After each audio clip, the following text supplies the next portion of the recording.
Be ready. 5 seconds. Start.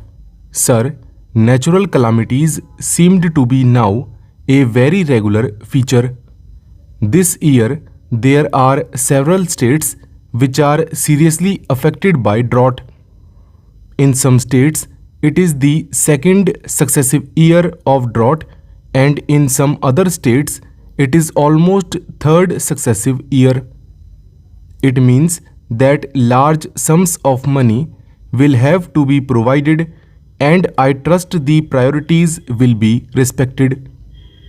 We cannot go on putting up with a situation in which hundreds of thousands of villages today are without drinking water. Where from any drinking water is to be provided is not even known. The state governments do not know what to do with it. It is not money alone that matters, though large sums of money will have to be provided to ensure that drinking water is made available to villages. The finance minister knows that farmers must be given remunerative price. Mr. Finance Minister, I would request your attention to this particular point.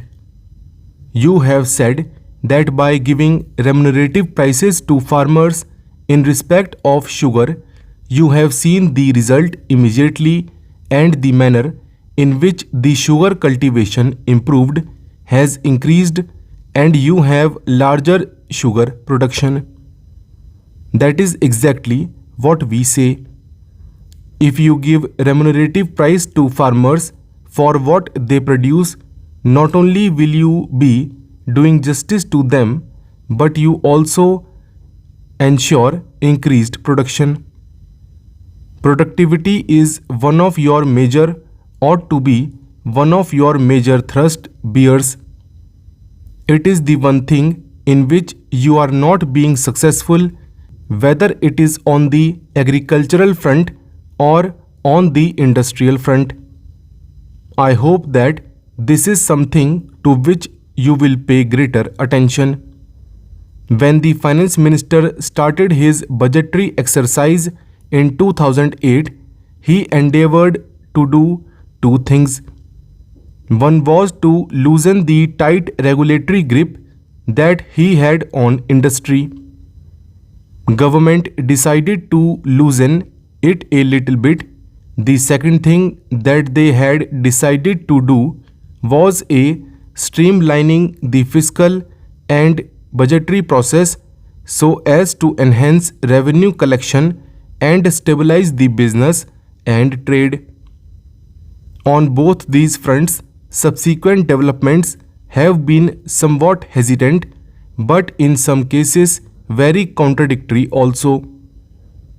So far as loosening the tight grip that government has on the industry, I think government has realized that by really losing it in a judicious way, there has been tremendous improvement in the situation.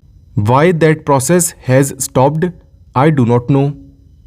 But I would recommend to the finance minister that loosening of the control in a selective way is a highly desirable, and to continue it if you want to ensure that productivity increases.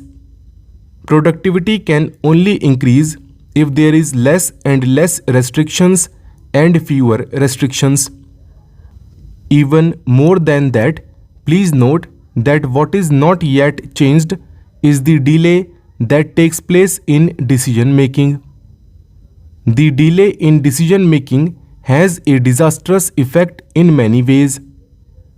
I would say that unless the finance minister, or rather the entire government, makes a decisive and determined effort in this direction, they will find that many of their good policy decisions may also not produce the desired results.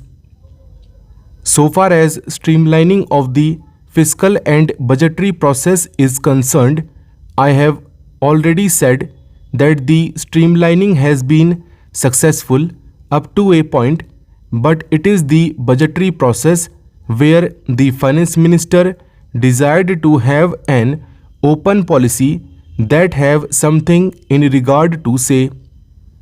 He has been in fact along a budget every month in the sense that fiscal changes that are frequently being made. The way in which excise duties are being changed and changed in a significant way give that impression. Some of the changes that are being made have really disastrous effect on industry. We do not know the reasons as to why these changes are being made. Mr. Chairman sir, the streamlining process in regard to taxation policy is good. I understand that the income tax bill is being revised. Considerable amount of work and time was devoted some time back also. There is a Choksi committee report which I hope you will look into while examining this matter. So, I will not say much on that. There are 2-3 things which should be attended to. Look at the state of affairs in the construction industry. Why is the construction industry not flourishing as much as it should be at a time when there is tremendous housing shortage? It is entirely because of the way in which the Urban Ceiling Act is being operated.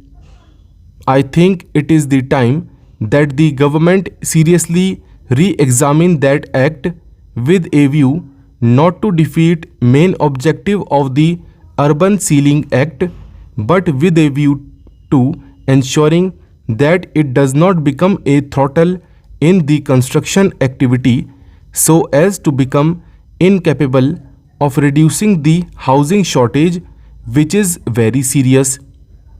Not only there is housing shortage in the urban areas, even in rural areas there is tremendous shortage of housing which need very urgent attention.